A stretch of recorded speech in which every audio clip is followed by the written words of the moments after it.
Assalamualaikum warahmatullahi wabarakatuh. Apa kabarnya hari ini kelas 4 SD IT Alfitroh? Alhamdulillah dahsyat, Allahu Akbar. Semangat selalu. Nah, bertemu lagi di pelajaran Bahasa Indonesia kelas 4. Pada kesempatan ini, Bu Iyam akan menyampaikan materi jenis-jenis kalimat tanya. Masih pada kalimat tanya ya. Nah, anak-anak, ternyata ada banyak jenis kalimat tanya yang sering kita gunakan dalam kehidupan sehari-hari. Apakah itu?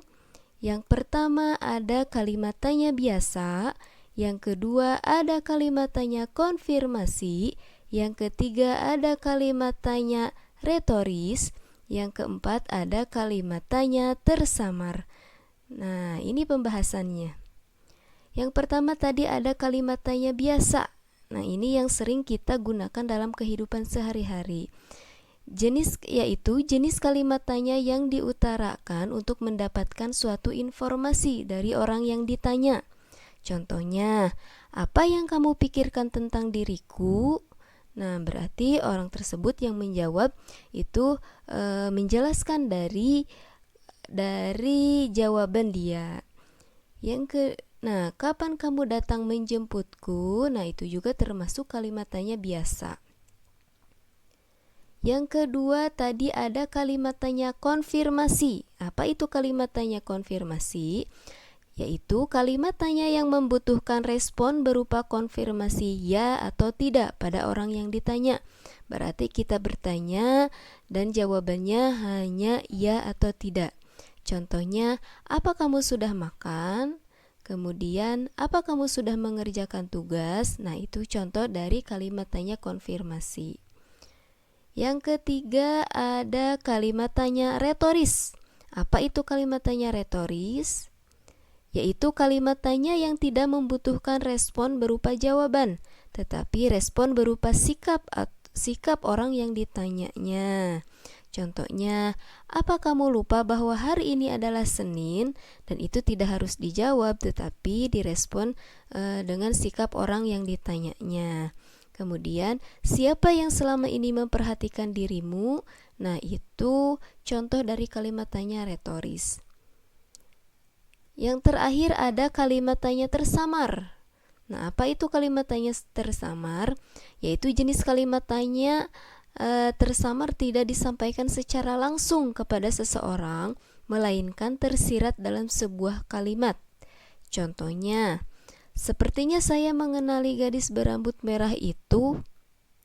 Kalimat di atas merupakan kalimat tanya tersamar dari pertanyaan, siapa gadis yang berambut merah itu?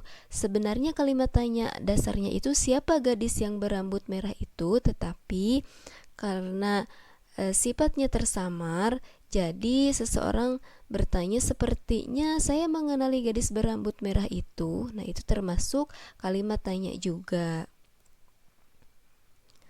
Nah, bagaimana cara membuat pertanyaan atau kalimat tanya? Tentunya kita harus mengetahui dulu kata tanya kemarin ya, yang termasuk adik Simba. Nah, yang pertama, kalian harus baca teks bacaan dengan cermat. Jangan malas membaca, ingat. Yang kedua, pahami teks bacaan. Setelah dibaca, kalian harus memahami teks bacaan. Yang ketiga, mengingat kembali jenis kata tanya, yaitu yang termuat dalam adik Simba itu. Kemudian yang keempat, mengecek apakah ada jawaban pada teks. Kita jangan asal-asalan membuat pertanyaan kalau tidak ada jawaban pada teks tersebut. Nah, Bu Iyam punya contoh teks ya. Contoh teksnya itu judulnya Bungaku yang Indah. Ini adalah sebagian teks ya. Nah, kita baca sama-sama ya. Di sebuah desa ada seorang gadis kecil yang tinggal di rumah sederhana bersama neneknya. Gadis kecil itu bernama Laisya. Laisya sudah menjadi yatim piatu sejak usia 6 tahun. Sejak itu ia tinggal bersama neneknya di sebuah kota kecil bernama Bumi Ayu. Nah, bagaimana pertanyaannya? Yang jelas tadi kita harus membaca dulu teksnya dengan cermat, kemudian pahami teksnya, kemudian kita ingat kembali kata tanya yang termasuk adik Simba kemarin, yaitu apa saja adik Simba? Apa, di mana, siapa, mengapa, bagaimana. Nah, itu dia adik Simba. Nah, yang pertama Bu Iyam akan memberi contoh pertanyaan, yaitu siapa gadis kecil yang diceritakan pada teks di atas? Nah, ada jawabannya. Siapa ya? Yaitu Laisya. Di mana gadis kecil tinggal? Nah, ada jawabannya di atas. Kemudian sejak kapan gadis pada teks di atas tinggal bersama neneknya? Ada juga jawabannya di atas. Kemudian apa nama kota kecil yang ditinggali oleh gadis kecil dan neneknya? Kemudian mengapa gadis kecil itu tinggal dengan neneknya? Bagaimana keadaan rumah nenek gadis kecil itu? Nah, jawaban-jawaban ini sudah termuat pada teks di atas. Nah, jawaban-jawaban dari pertanyaan ini sudah ada pada teks di atas. Kesimpulannya, ada banyak jenis kalimat tanya dalam kehidupan sehari-hari. Ketika dalam membuat kalimat tanya, tahap terpenting yaitu kita harus membaca dan memahami teks bacaan. Nah, ini dia tugasnya. Buatlah pertanyaan-pertanyaan dari teks di bawah ini yang memuat kata tanya adik Simba.